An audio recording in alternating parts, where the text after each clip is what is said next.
अब ये जो कलयुग की बिचली पीढ़ी का समय चल रहा है, ये समय कबीर परमेश्वर रामपाल जी ने अपनी पूर्व निर्धारित योजना के अनुसार शुरू किया है। और इस समय परमेश्वर ने ये सोचकर कि कोई भी आत्मा नादान ना रहे, कोई भी आत्मा अंधविश्वास का शिकार ना बने, उसके लिए परमेश्वर ने सबको शिक्षित कर दिया। ये धर्मशास्त्र जो आज से पहले हमारे लिए पहेलियां बनी हुई थी,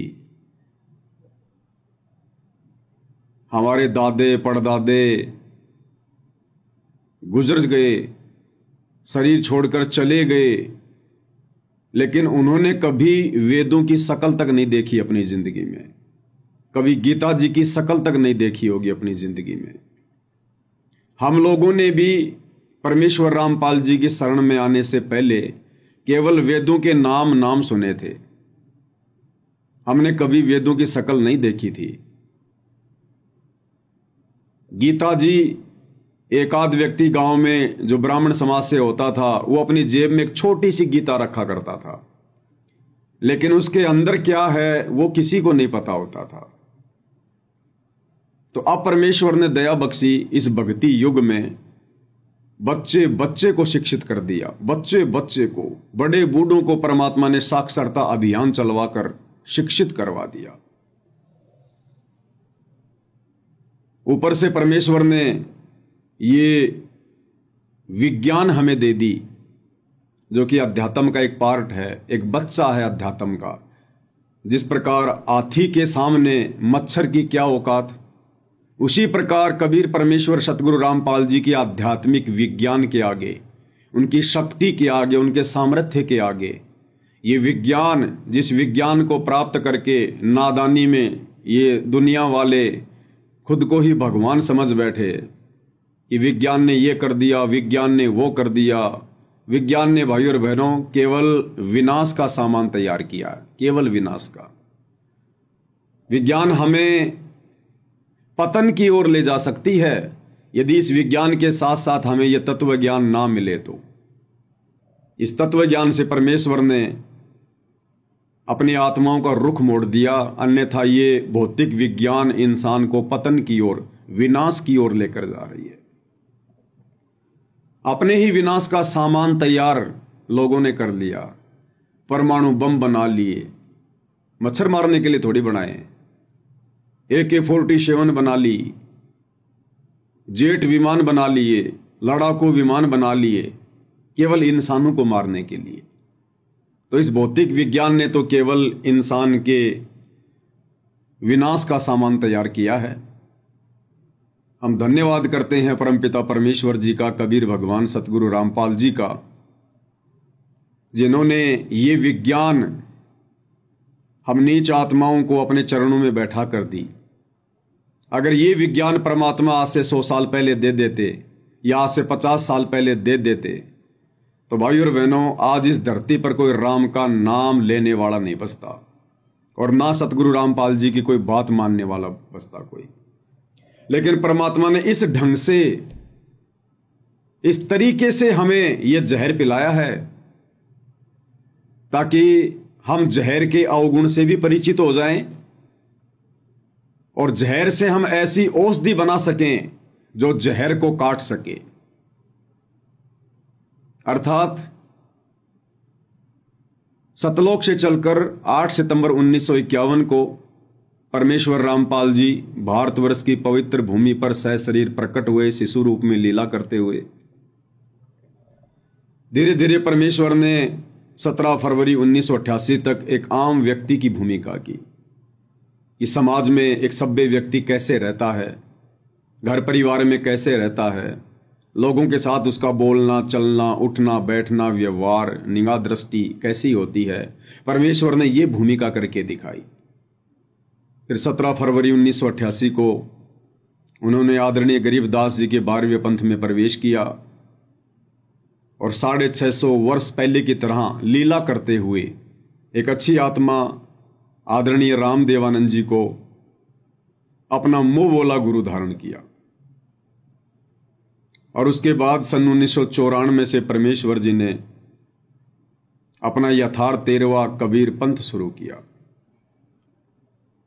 और भाइयों और बहनों, सन 1990 के बाद में ये विज्ञान धीरे धीरे धीरे धीरे शिखर पर चढ़ने लगी। सन 1995 से पहले कोई जानता भी नहीं था कि मोबाइल क्या होता है। कोई नहीं जानता था मोबाइल क्या चीज है। लैंडलाइन फोन हुआ करते थे। सन 1990 से पहले कोई जानता नहीं था कि रंगीन टीवी क्या होता है। एक आध बड़ी मुश्किल से ब्लैक एंड व्हाइट टीवी भी गांव में एक आध व्यक्ति के पास होता था, एक आध के पास में। और एक बहुत बड़ा आश्चर्य माना जाता था, अचंबा माना जाता था कि फला फला व्यक्ति के घर पर टीवी है, टीवी। और लोग फिल्में वगैरह देखने के लिए, चित्रहार देखने के लिए, क्योंकि हम छोटे छोटे थे, हम देखा करते थे, हमारे पूरे गांव में केवल एक ही टीवी था ब्लैक एंड व्हाइट, जो हमारे गांव में राशन की दुकान थी, परचूनर की दुकान, उसकी दुकान में लगा था। और हर शुक्रवार और शनिवार को रात्रि 9:30 बजे हिंदी फिल्म आती थी। हम लोग खाना वाना खा के, सर्दी का टाइम होता था, अपने कंबल वंबल ओढ़ के और उसकी दुकान के सामने जाकर बैठ जाते थे, जहां पर उनकी भैंसें पेशाब करती थी, चौथ किया करती थी। वहां जाकर बैठ जाया करते थे और 3 घंटे वहां फिल्म देखा करते थे। शुक्रवार को 7:30 बजे से लेकर 8 बजे तक आधे घंटे चित्रहार आता था, उसमें 5-6 फिल्मी गाने आते थे, वो देखने चले जाया करते थे।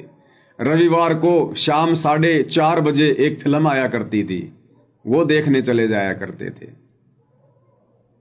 तो पूरे गांव में केवल एक टीवी, वो भी ब्लैक एंड व्हाइट। और उस समय जब किसी की शादी होती थी तो हम बच्चे थे, हमें बड़ा शौक होता था उसकी बारात में जाने का। तो हम देखा करते थे कि उस शादी को बहुत ही अच्छी और वीआईपी शादी माना जाता था, जिस शादी में लड़के के पिताजी को एक साइकिल दी जाती थी और एक रेडियो, गाने सुनने के लिए, समाचार सुनने के लिए रेडियो, और एक हीरो की साइकिल। और ये समझते थे कि वाह वाह क्या शादी करी है, वाह जी वाह, खूब धन दे दिया, मौज कर दी। और जब हम छोटे छोटे थे तो हम देखा करते थे हमारी माता जी सुबह 4 बजे उठकर और 2-3 किलो आटा पीसा करती थी, एक उस पत्थर की चक्की से जो हाथ से चला करती थी, आटा पीसा करती थी। उस समय हमारे गांव में लाइट वाली आटा पीसने की चक्की भी नहीं थी, क्योंकि हमारे गांव में लाइट नहीं थी। और धीरे धीरे भाई और बहनों, धीरे धीरे सन 1990 के बाद में कबीर परमेश्वर रामपाल जी ने इस विज्ञान को शिखर पर चढ़ाना शुरू किया, धीरे धीरे। अन्यथा भाई और बहनों, सतयुग से लेकर सन 1990 तक लगभग 40 लाख वर्ष का समय व्यतीत हो चुका है। यही इंसान थे धरती पर, और आप और हमारे से अच्छे अच्छे इंसान थे, बुद्धिमान इंसान थे, अच्छे चरित्र वाले इंसान थे। लेकिन परमेश्वर ने यह जहर उनको नहीं पीने दिया, कतई उनको ये जहर नहीं पीने दिया, ये विज्ञान रूपी जहर, ये शिक्षा रूपी जहर। क्योंकि ये विज्ञान, ये शिक्षा, इन्होंने इंसान को शैतान बना दिया, इंसान को व्यभिचारी बना दिया, रिश्वतखोर बना दिया, भ्रष्टाचारी बना दिया, झूठा बना दिया, कपटी बना दिया, निर्लज्ज बना दिया। तो परमेश्वर को पता था कि ये जहर मैं अपने बच्चों को अपनी देख रेख में पिलाऊंगा, क्योंकि ये जहर भी पिलाना बहुत जरूरी है। तो परमेश्वर ने 1990 के बाद इस विज्ञान को धीरे धीरे अपनी सिक्योरिटी में, यानी इस पृथ्वी पर आकर अपना यथार्थ 13वां कबीर पंथ शुरू करके, फिर परमेश्वर ने धीरे धीरे विज्ञान को बढ़ावा दिया, सोशल मीडिया को बढ़ावा दिया।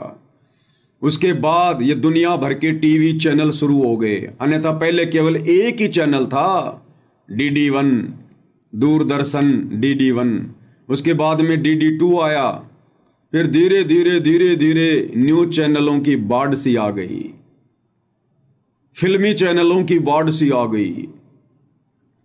1995 में भारत में पहला मोबाइल आया, कीपैड वाला। धीरे धीरे फिर मोबाइल की बाढ़ आ गई।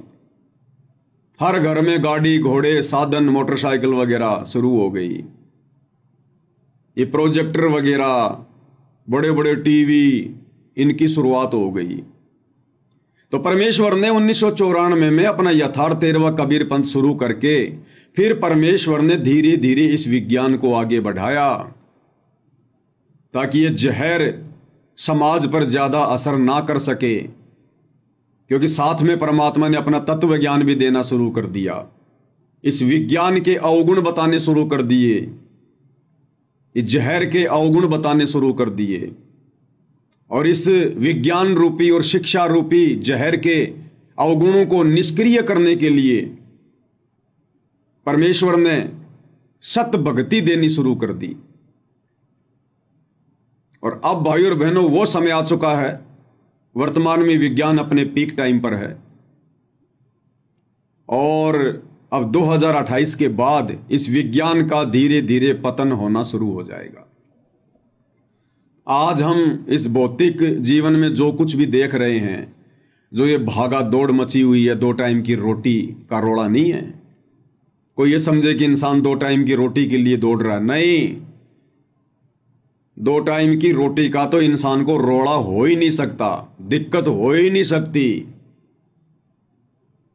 क्योंकि परमेश्वर ने यदि हमें जन्म दिया है, जितनी हमारे को श्वासें दी है, जितनी जिसको जैसे भी परमेश्वर ने उम्र दी है, 10 साल की, 50 साल की या 100 साल की, तो परमेश्वर ने उतने समय तक उसके पेट भरने का साधन भी दिया है। ये परमात्मा मां के गर्भ से उसका किस्मत बना के, उसका भाग्य बना के भेजता है। 2 टाइम की रोटी अंतिम श्वास तक परमेश्वर उसको दिलाता है। और परमेश्वर तो अपनी वाणी में यहां तक कहते हैं कि मुर्दे को भी देत है, मुर्दे को भी देत है कपड़ा, पानी और आग, और जीवित नर चिंता करे तेरा बड़ा अभाग। ये परमात्मा तो मरने के बाद भी जिन चीजों की आवश्यकता पड़ती है उसको जलाने के लिए, दफनाने के लिए, कहते हैं परमात्मा उसका भी इंतजाम करवाता है उसके लिए। तो क्या जीते जी उसको 2 टाइम की रोटी नहीं देगा परमात्मा? लेकिन ये इंसान वर्तमान में तत्व ज्ञान के अभाव में और इस विज्ञान की अंधी भागा दौड़ में 2 टाइम की रोटी के लिए परेशान नहीं है। ये फालतू की देखा देखी में भौतिक संसाधन, ऐसो आराम के संसाधन जुटाने में दुखी है।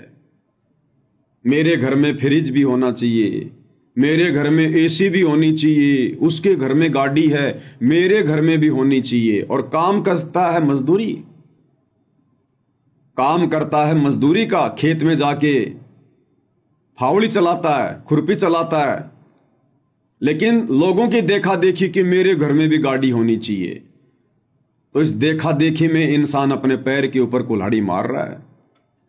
ये झूठे भौतिक संसाधन जुटाने के चक्कर में इंसान दुनिया भर का लोन ले रहा है, कर्जा ले रहा है, लोगों से उधार ले रहा है, दुनिया भर की टेंशन इकट्ठी कर रहा है।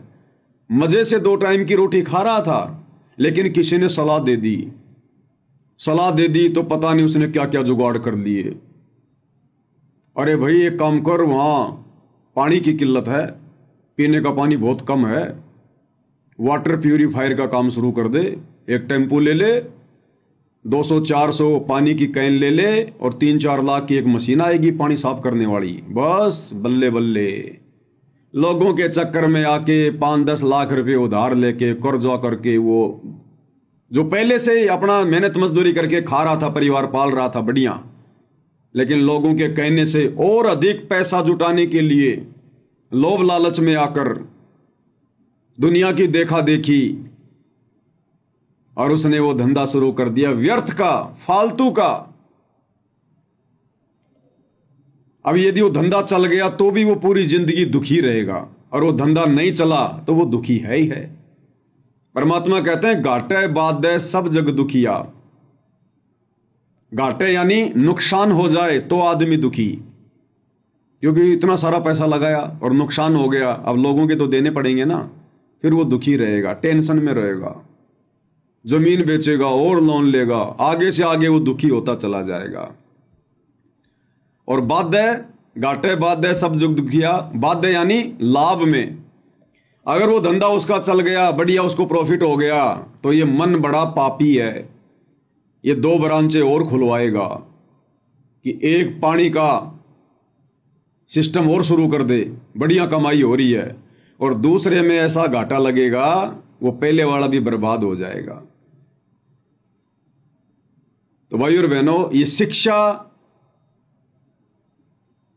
यदि हमारे को तत्व ज्ञान नहीं है, सच्चे सतगुरु की शरण प्राप्त नहीं है, तो ये शिक्षा भी हमारे लिए अभिशाप है, हमारे लिए जहर है ये शिक्षा।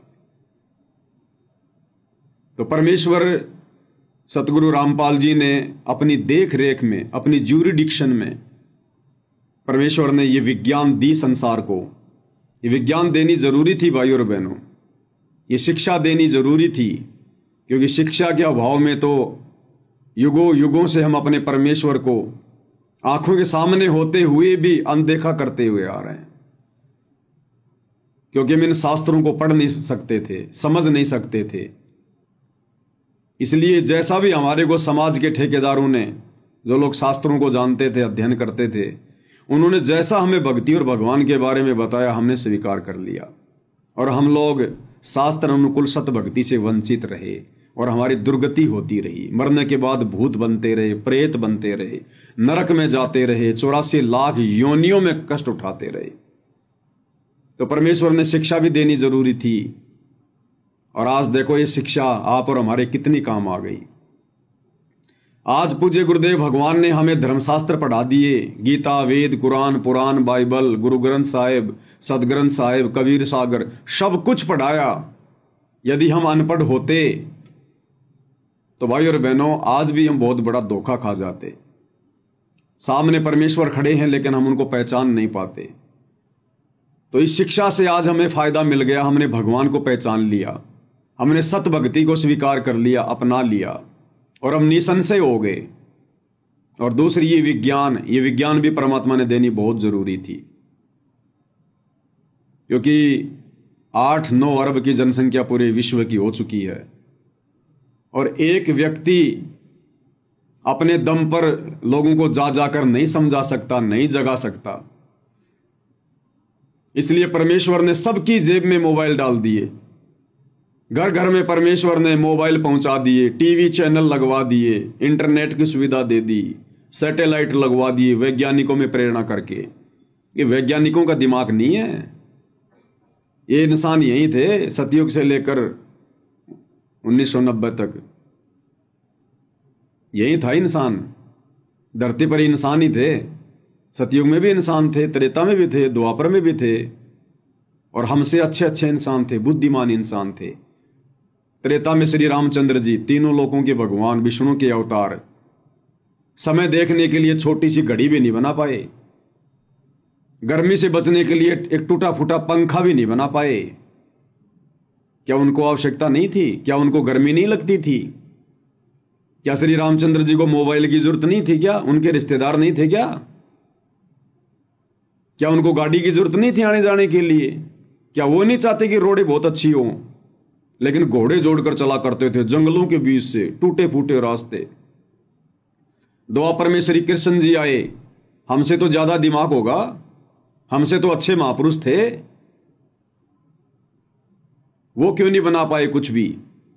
और वैसा ही जीवन जी के चले गए जैसे आज से 400-500 साल पहले हमारे पूर्वज जिया करते थे, मिट्टी के बर्तनों में खाना खाया करते थे, एक जूती की जोड़ी में पूरी जिंदगी निकाल दिया करते थे, 2 जोड़ी कपड़े में पूरा जीवन निकाल दिया करते थे। वो क्यों नहीं बना पाए सारी चीजें? वो तो राजा थे, मथुरा के राजा, द्वारिका के राजा, 5 पांडव। अरे 5 पांडव इतने बड़े योद्धा, 5 पांडव मिलकर भी खेती करने के लिए ट्रैक्टर नहीं बना पाए। सेविंग करने की एक ढंकी से एक ब्लेड भी नहीं बना पाए वो। तो भाई और बहनों, उस समय परमात्मा ने जानबूझकर विज्ञान नहीं दी, जानबूझकर। उस समय तो छोड़ो, वो तो बहुत पीछे की हिस्ट्री है।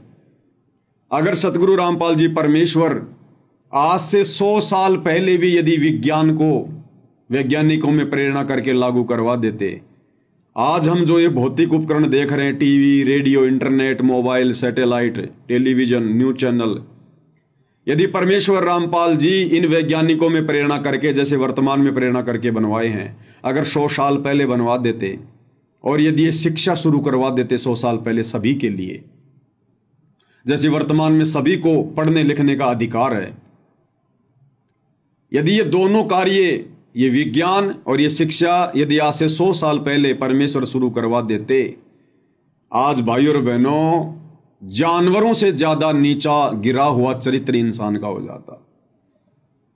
यहां कोई रह नहीं सकता था इंसान, किसी की बहन बेटी सुरक्षित नहीं रह सकती थी। ये विज्ञान और शिक्षा हमें इतना बिगाड़ देती, इतना